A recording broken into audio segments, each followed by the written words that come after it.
Hello, my dear Borgers. Very excited to bring you some updates. We're going to be rolling out price alerts to the entire community with some additional functionality.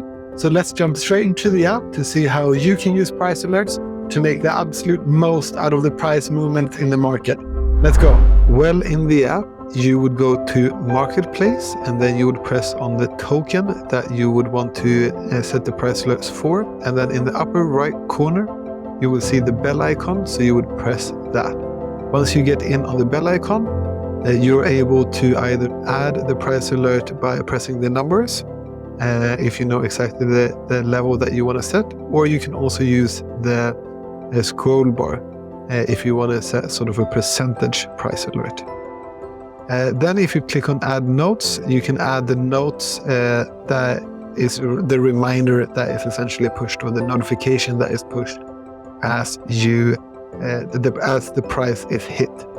So I'm going to put in, as an example, buy 1 Bitcoin. I think that would be a bargain at $16,000. And then you press done, and that's it. Your price alert has been successfully created. And now I want to show you something. First, you can delete it by swiping to the right and then pressing the garbage bin icon. Now I want to show you something really, really cool. Under the learn more about Bitcoin, you will have these on most of our assets. So you will have the SwissBorg predictor, you will have the SwissBorg indicator, but you will also have your support and resistance level. So it could be interesting to have a look here if you want to have some information to inform your price alerts.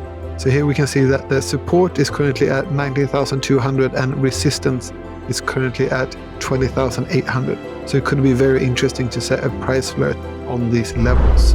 Thank you so much for following with me on this tutorial here from SwissBorg. Stay wealthy, stay healthy, and love our CHSB.